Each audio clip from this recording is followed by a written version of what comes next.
It's an interesting Let me technique. try again. Try again. Ooh, it's even more interesting. You're facing the shovel to yourself. A bit like that. Perfect. Perfect maybe is a stretch.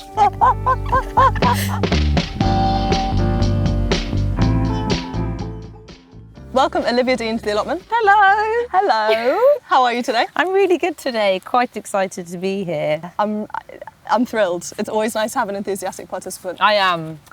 Olivia, for people who don't know, you are a singer-songwriter from London. Yes. I'm actually from around here. Are you? Yeah, I grew up in Walthamstow. Oh, no way. Yeah, this is my stomping ground. Oh, well, that's this is nice. yours, but the rest of it. The general locale. Yeah. You make very beautiful, soulful pop music. Mm. I would describe it as very rich, very lush, emotional, personal songwriting. Very. And The most. I would say it has a contemporary sound, but with like a very obvious appreciation for the soul music of the late 20th century. Does that? That's a great description. Okay, good. It's so funny, like, where I've been making new music at the moment, it's really difficult to hear your own music. And I'm like, what genre is this? Like, what does this even sound like? Because to me, it just sounds like me doing karaoke. Do you know what I mean? No, I've never had that experience. Would you say you're an old soul? Definitely. I get that all the time. I really only listen to old music, like mostly. I'd say like 90% of the music I listen to is old music. So I just think I'm quite like, yeah, old soul, sort of romantic in that way. Okay. What about gardening? Love it. Do you? Just got into it recently. Really? I don't have a garden, but I've got a balcony. I'm growing strawberries. Yeah. That's my bit. And my housemate, Eleanor, and my best friend, she's doing a gardening course right now. So she goes to the course and then she tells me all the secrets. And she's doing chives, parsley, cucumber. And then we just got these big wooden things and we're going to make like hanging sort of thing. Oh, listen. Yeah. That sounds like a much better operation than what I've got going on here. No, but I don't know a lot. I'm excited to be involved. There's not that much to know, to be honest. I mean, of course there is, like your friend is going to learn loads. Yeah. But if you want to just get into it, give it a go, whack some stuff in the ground, give it some water and look after it and hope for the best. Somebody told me that like with gardening, the way to do it is like really just like treat them like your friends. Totally. And different people, it's really interesting having different guests come on, especially like creative people have different approaches. Like lots of people want to sing to the plants, lots of people want to like give them blessings and transmit energy to them in different ways. And I think they're onto something. Care. That's what it's about. I wasn't gonna sing to them, but I just mean like, you know, when you have plants at home and they're like looking kind of dry, it's like just look at them and be like, what do you need? Exactly. You know? What do you reckon that one needs? I don't know, a bit of help, a bit of water. It needs a bit of water. Okay, Yeah. let me tell you what we're doing today. Okay. We're going to plant squash. Yes. Butternut squash.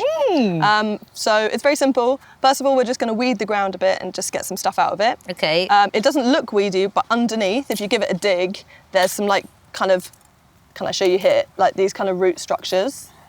We just want to clear them out as much as we can. Why? You'll never get all of them. Why? It just, those weeds. Why? Why? Those weeds are going to take nutrients that I want the squash to get, basically. Right. And also some of these Survival weeds, of the fittest. Exactly. And some of these weeds also are like tangly weeds that are going to restrict the plant's growth, so it's annoying. So we'll just weed it a bit. Like that sort of thing. Yeah, get that out. Weed it a bit and then we'll dig a hole and put the squash in. Okay, great. Yeah? And you're okay to get a bit muddy? Yeah. Fantastic. Okay, great. You were saying that you only really listen to old music. Was that a parental influence? Like growing up, baby Olivia, what kind of music was on in the house? Baby Olivia, I would say, was very lucky to receive quite an eclectic mix of music from mum and dad. A lot of reggae, a lot of like Lauryn Hill, Angie Stone, Jill Scott, Al Green, but then like really got into Paul Simon when I was like 16. Random. I don't think it's that random. No, but like really got into it. Okay, like I was a bit like, obsessed. Graceland is like the best thing I've ever heard. Like it blew my mind. I was just like, this is so fun. This is so exciting, such exciting music. Then really got into Talking Heads, loved that. And then I think, yeah, I just feel like, I think people make good music now. I mean, I make music now, so hopefully it's good. But there's just something about older music that I just find it fascinating. Like music can just like last forever. Like I can hear what somebody was thinking from like the 20s. That's bonkers, isn't it? Do you know what I mean? When I think about what music is... No, it's crazy. It's crazy. It's crazy. You are kind of named after Lauryn Hill, is that correct? I am. My middle name's Lauren after Miss Hill herself. That's sick. It is pretty crazy. Yeah, I sort of feel like my mum was just like, she set me up for success there in the sense of like, I feel like her essence, I understand Lauryn Hill's essence. I never met her though. Oh, well, there's still time. Who knows? Who knows? When you were a kid, was it like obvious that you were gonna be a musician? Did you kind of put shows on for your family on Saturday afternoons? Were you singing at a young age? What's the vibe? Yes and no. Like, I weirdly can be quite a shy person, which is funny because of what I do. You wouldn't think that. But when I was younger, I was proper shy. Like, just sort of play with myself in the corner vibes. Oh. But I really loved music and I knew that I wanted to sing from when I was like 8 years old. And my mum was just a bit like, well, you need to do singing lessons then because you can't sing in front of people and like, also let's get some lessons. So then I started going to like Saturday school and then I really enjoyed like musical theatre. Yeah. Because it allowed me to like play a character as opposed to be myself in front of people. Definitely. And that was like kind of the way I got into it. Was it? So I also went to Saturday school. I did musical theatre? Babe, I went to Stagecoach. Are you joking? I'm a Stagecoach girl. I would have never have thought. Well, see, this is the thing. We're in the shadows. This is the thing. I was a Stagecoach kid, but had no talent. Right, no. I was just there for the love of it. Honestly. Were you singing? Were you dancing? I was triple threat, baby. Really? All three. But for you, do you think, was your mum a bit like, oh shit, when you open your mouth and sing, it's such an undeniable talent, like. Oh. Yeah, I think my mum was just always like super supportive and she was just like, well, what do you want to do? And I'll help you to get there, you know? Yeah. So, yeah, I like auditioned for lots of musicals when I was younger. I was going to be in The Lion King on the West End. No way. I got down to like the last two and it was like I went to like Cub school, after school and primary school, and like I was proper excited. And then just before, like I got down to the last two and then they were like, you're too tall. Oh. You're taller than the Simba and that's not going to look good on stage. And I cried for weeks. I was like, that's, my career's over. I was like, that was my big chance. Listen, you could still do that. Look at me now. Look at me now. Tell me about the Brit School. The Brit School. Oh, there'll be people listening who don't know what the Brit School is, international listeners, listeners not in London. Let's try and explain it. So the Brit School is like, it's a free school in Croydon in the UK, in London. Is Croydon in London? Yes, it is. That's a stupid thing to say. Can we cut that out? I think it's worth contextualising. It's not like a central London. No, it's like, you know, it's not in Mayfair or it's Marylebone a little or something. ways out. It's part of Greater London. Yeah, and it's like a normal school. Yeah. But everyone's like a bit kooky and creative. And I loved it. I bet you did. It was the best. And like I met loads of my band there and all my best friends that I'm friends with now. And like it changed my life. I feel like some people got a weird vibe with it. Okay. Like kind of people hate to know that people come from the Brit School. But I'm like, what's so bad about going to a school because you know you wanted to do something? I have always wanted to know. Yes. At Brit School. Yes. Is it kind of obvious who's gonna fly? Yeah. Who's gonna make it to the next level? Not really. Like, there's just, everyone's got so much different types of talent there. Like, there are definitely people where you're like, wow, like, you're amazing. Like, I remember hearing people play, like, in the first week, or, like, hearing people sing and being like, Jesus Christ. Right. Like, I'm in with the big dogs now. Who is your favourite Brit School alumni? Gosh. Who's my favourite Brit School alumni? As in, like, knowing them personally? Or No, just like, oh, from that's the breadth cool of- that yeah. you went there?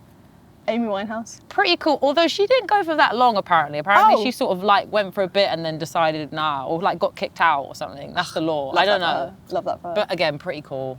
You know what, actually? I'm going to say King Cruel. Oh, yeah, that's a good one. He's really cool. That's a good one. Love his music, and, yeah, that would be my choice, actually. Let's talk about your next album. So this is going to be your second album. Yeah. And it's in the works at the moment. You're kind of putting finishing touches on it. What's the It's situation? like, I would describe it, it's like it's got its clothes on. Okay. It knows its outfit. I just need to zip up the jacket and tie the shoelaces. Okay. That's where I'm at. Okay. But that doesn't take long. That just takes just commitment. It's hard to finish stuff, you know? And be like, done.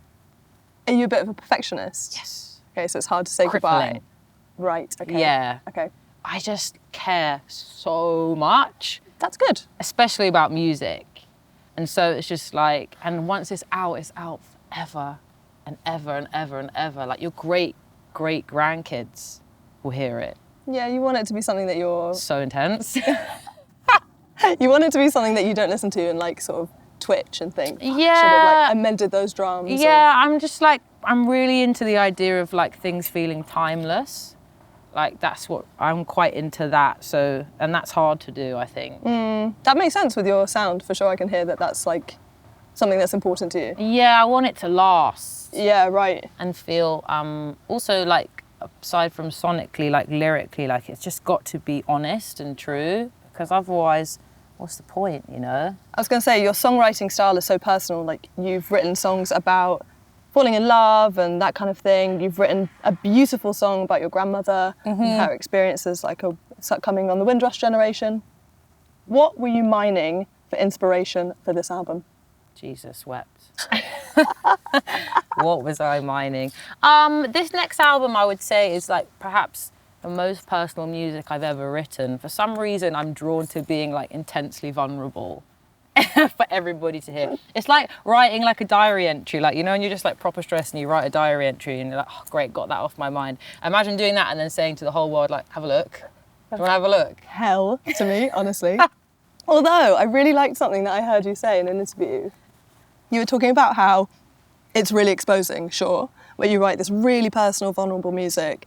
But then you said this thing where you were like, sometimes you get over that kind of embarrassment or vulnerability by thinking and remembering that once a song is out there in the world, it's not yours anymore. No, and no one's thinking about me. Like when you listen to Adele, for example, like I'm not thinking about who she's singing about. I haven't got a clue. No, I'm crying, remembering, me. I'm thinking about my ex. That's what I'm saying. So it's kind of fine, and it's like, I think there's a responsibility to be super vulnerable because it helps people, and like, just the stuff that often, like the lyrics that you're scared to say are probably the best ones. Right. Like they're the ones always that people are like, oh, like that one really got me, and it's like, yeah, me too, sis. Me too. How are you getting on with this weeding? I'm not doing anything. I can tell, you're just like rolling your hands around in the soil. But that's nice. Sorry. Let me Maybe get in you're there. in your own way, this is your like creative blessing. I'm like kneading it for you. you're giving it I'm a bit of preparing it. Okay, let me find some. I know, honestly, it's fine. I think it's, It's ready. yeah, get that big rock out. Okay. Just chuck that in. And I'm gonna bring you the plants. So I grew these from seed, and they look a bit worse for wear. They're they're a bit yellow, Okay. but I'm hoping that once we get them in the ground, they're gonna be a bit happier. Okay, I can't wait to see your produce. So we've got 5 plants, but they need quite a lot of space. So I think we should only put 3 out. These look great. What Do are you you talking think about? they're a bit yellow? Hello. Which 3 do you think look best? This one? Yeah, Hello. Not you, sorry. yeah, I agree. This one doesn't have a pot. Yeah, they're just sewn straight into the thing. Oh, wow. But that's fine. Just choose which one. You and you, I think. Oh. No, you disagree. Oh no, I agree. Sorry, I thought this leaf belonged No, to I this think one. these ones and her. Okay, perfect. So we'll put 1 here. Do I get to do? Yeah, we'll put 1 here, Gosh, this is exciting. and we'll put 1 here because the way squash grow, they like spread out all over the ground. They need so a lot of quite room. So you try and these are some baby things growing, so just don't stand on those. These. Yeah, Okay. no pressure. Okay, so, So sort of like here. just dig a big hole here. Interesting technique. I've got really Wow. bad arm strength. Wow, you've never dug a hole before. No. I can tell. Okay, just As I said, I've got a balcony where I do my gardening. Okay, so put the. Is that not how it's done? It's an interesting let me technique. try again. Try again. Ooh, it's even more interesting. You're facing the shovel to yourself. bit like that. Perfect. Perfect maybe is a stretch. Okay, how's that? It's okay. But listen, you're a pop star. You don't need to be able to dig Yeah, holes. come on. Yeah, perfect. Okay. Now, let's get soil from in here. This is This basically is special dirt. this is really good This dirt. is normal dirt. This is dirt that's like could not be great. This is perfect dirt. you want to describe it for the listeners? How's it smell? Really good. Really? It's got a lovely chocolatey brown colour for the listeners, and I think it's going to be perfect for our squash. Oh, amazing. Okay, fill it up. Let me just get right in there. Okay, while you're filling this up, I'm going to get the plant out ready to go. Okay, this is looking good. Okay. So now what we're going to do, I'm going to get this plant out. Just chuck that over there. Chuck a bit more in, actually. You can also lift the bag up if you want. I like this technique. Okay, all right, that's fine. We'll just cut some of this. Next up, dig a little hole. Yeah, use your hands, that's fine. Dig a little hole within the nice compost that we've made. Put the plant in. And then... Tuck him in.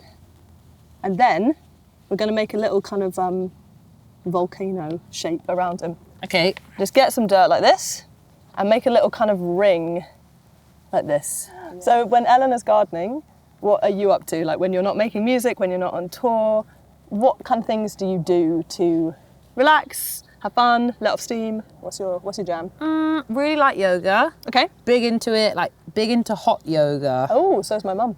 I just learnt to drive. Oh, okay. And I'm really enjoying just going for a drive. Okay. I think it gives you like an extra space that you didn't have. And it's where music sounds the best. Oh my God. It's been so great, like finishing this album, being able to drive and be like, oh, I like driving to this one, or like, I hate this one. And has that happened? Have you cut anything? Like I've been in the studio and then driven home and listened to it and been like, Jesus Christ, what was I thinking? I'll fix that tomorrow. Do you know what I mean? so it's good. Okay, this is the second squash plant. Nice little hole for it. Let's get him in. Okay. And then we'll make our little mountain. This bit is quite fun, actually. Right? This like scratches a bit of an itch, I think, for me. It's like playing with Play-Doh or something. Gosh, maybe I need to get an allotment. Maybe. Like, do you like come here with mates? Or like, yeah. is it quite a solitary thing for you? No, I always bring people. I really like it. Especially in the summer. You come like in the evening, bring a picnic, bring some beers, bring hang a out. little beer, play some music. Yeah, it's so nice. Okay, let's do that. You seem like a very positive person. You have to be, otherwise I would just be overwhelmed and stressed all the time. Like, I'd never get anything done. Okay, that's interesting. But it seems like a quality that you have naturally. I'll take that. But it's something that maybe you've had to cultivate a bit. Definitely. Like, I feel like I've done a lot of work on myself over the past 4 years to be like, well, if I want to do this as a job for a long time, I want my head to be a nice place to be. Totally. You know, like, and I'm the only one that has to be in there, so I might as well make it fun. Yeah. And have a lightness. Otherwise, you know what I mean? People just go off the rails and they get all sad. And I was like, I don't want to do that. I want to have fun. Wow, look at these birds. Oh, Jesus. Let's fill this last one with, you can do the honours. Yes, I'll do a pour. Yeah, give it a big tip, big thing compost into the hole.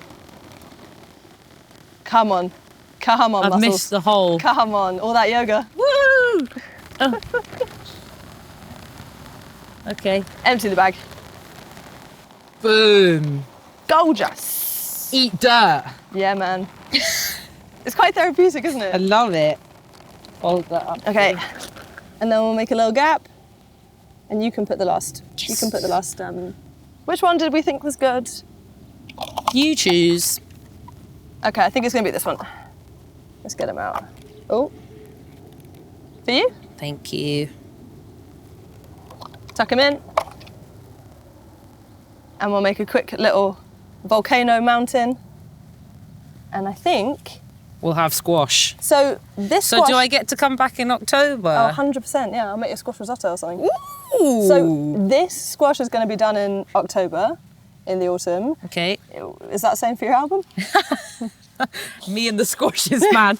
Just fighting for our lives. Yeah, my album will be out sort of like, I think September time. So just for the end of summer for everybody, something to sit with.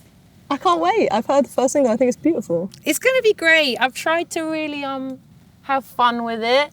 There are some proper sad moments though. But Okay. So everyone just needs to be ready for that. yeah, it's a real journey. But I'm really proud of it. I've worked really hard on it. So hopefully people will like it. And if not, that's all right. I like it. And that's the main thing. No, that's the main thing. Olivia, you've done a brilliant job. These look great. Oh. As if by magic. As if by magic. Someone's trying to tell us something. Now you killed it. Thank you so much for coming on. Thanks for having me. Oh, of course. I'll be back for these. If your horticultural ambitions have been frustrated by cheap and ineffective tools, it's time to take a look at Nowaki's range of simple, durable Japanese garden gear. Buying things that will last is more important to me than ever, which is why Nowaki is always my go-to choice for gardening gear. Whether they're tools bashed into shape by blacksmiths in Sanjo, or forged by the finest bladesmiths in Yamakawa, Nowaki's garden tools, chef's knives, workwear and more makes high-quality Japanese craftsmanship available to everyone. Head to nowaki.com and enter code DIGGINGWITHFLO at the checkout. That's DIGGINGWITHFLO, all one word, for 10% off the full range.